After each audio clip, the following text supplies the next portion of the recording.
Hello! Welcome back to my channel home made healthy delights. ఈరోజు నేను చూపించేది మెంతికూర, కొత్తిమీర వేసి పప్పు చేస్తున్నాను. సో, ప్రాసెస్ చూసేద్దాం. దానికి నేను ఫస్ట్ కందిపప్పు తీసుకొని డ్రై రోస్ట్ చేసుకుంటాను. నెయ్యి కానీ, నూనె కానీ ఏది వేయకుండా మంచిగా ఫ్రై చేసుకుంటాం. దీంట్లో నుంచి మనకి మంచి స్మెల్ వస్తుంది.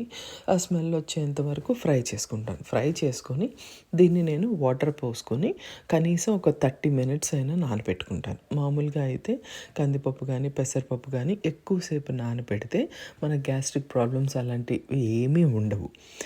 అయితే ఇలా డ్రై రోస్ట్ చేసుకోవడం వల్ల పప్పు చాలా టేస్టీగా ఉంటుందండి.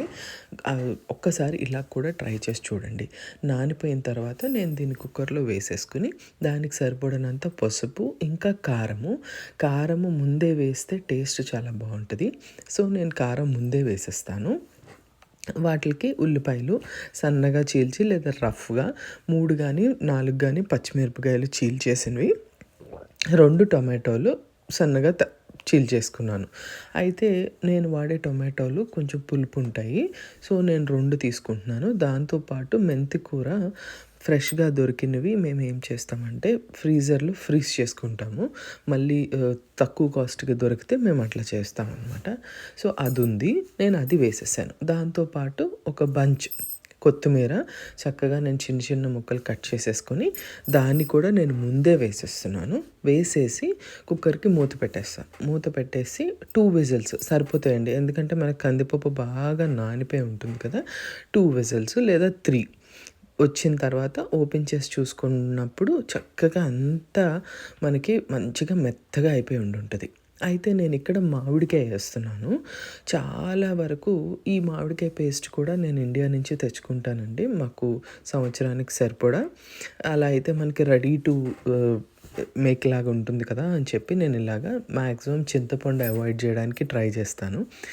ఇప్పుడు దీనికి సరిపడినంత సాల్ట్ వేసేసుకొని బాగా దీన్ని మ్యాష్ చేసుకోవాలండి. ఈ మ్యాష్ చేసుకున్నప్పుడు కూడా దీని టేస్ట్ ఉంటుంది. మంచిగా దీన్ని మ్యాష్ చేసుకోవాలి. అదే మనకి ఇండియాలో దొరికే పప్పు గుత్తులు లాంటివి అయితే ఇంకా చాలా బాగుంటుంది. నాకు ఇది దొరుకుతుంది. సో నేను అది దాంతో చేసుకున్నాను. ఇప్పుడు నేను దీనికి నూనె వేసే తాలింపు వేస్తాను. దానికి నేను చిటికెడు మెంతి గింజలు, ఆవాలు, జీలకర్ర, ఎండుమిరపకాయలు ఇవన్నీ వేసి మంచిగా నేను వాటిని ఫ్రై చేసుకుంటాను. అయితే ఇక్కడ నా దగ్గర దొరికేది ఏంటంటే గార్లిక్ ఎక్కువ దొరికితేనండి వేస్ట్ అయిపోకుండా ఉండడానికి నేను వాటిల్ని పేస్ట్ చేసుకొని ఫ్రీజ్ చేసుకొని అవసరం ఉన్నప్పుడల్లా నేను బయటకు తీసుకొని వాడుకుంటూ ఉంటాను. మీ దగ్గర ఇలా లేకపోతే గార్లిక్ అప్పటికప్పుడు దంచి ఎక్కువ వేయండి. టేస్ట్ చాలా బాగుంటుంది. హెల్త్కి కూడా చాలా మంచిది. అది నేను ఈ నూనెలో వేసి బాగా ఫ్రై చేస్తాను, అవి బ్రౌన్ కలర్ వచ్చేంత వరకు. అయితే ఇక్కడ పచ్చి ఉల్లిపాయలు తాలింపులో వేసి ఇవేమీ బ్రౌన్గా వేగాల్సిన అవసరం లేదండి. జస్ట్ మనకి తెలుస్తుంది కదా ఆ ఉల్లిపాయ వేగింది అని, అంతవరకు వేగితే సరిపోతుంది. దీనివల్ల కూడా మనకి మంచి టేస్ట్ తెలుస్తుంది. ఒకసారి మీరు కూడా ఇట్లా ట్రై చేయండి. దానికి సరిపడినంత కరివేపాకు కూడా నేను వేశాను. జస్ట్ లైక్ మనకు తెలుస్తుంది కదా ఎంత వేసుకోవాలో. వేసుకుని చక్కగా ఈ తాలింపుని తీసుకెళ్ళి పప్పులో కలిపేసుకొని దీన్ని మంచిగా కలిపేసుకున్నాక సర్వింగ్ డిష్లోకి తీసుకున్న తర్వాత మీరు కొంచెం నెయ్యి వేసుకోండి. కంపల్సరీ మానేయద్దు, నెయ్యి వేసుకోండి.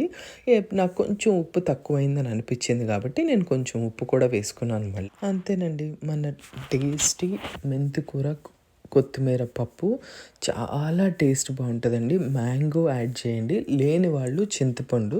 మ్యాంగో యాడ్ చేస్తే మాత్రం చాలా టేస్టీగా ఉంటుంది. ఒక్కసారి ఈ పప్పుని ట్రై చేసి చూడండి. వేడి అన్నంకైనా చపాతీకైనా కూడా ఈ పప్పు చాలా టేస్ట్ బాగుంటుంది. మన పప్పు రెడీ అయిపోయింది. Thank you so much for watching. Bye.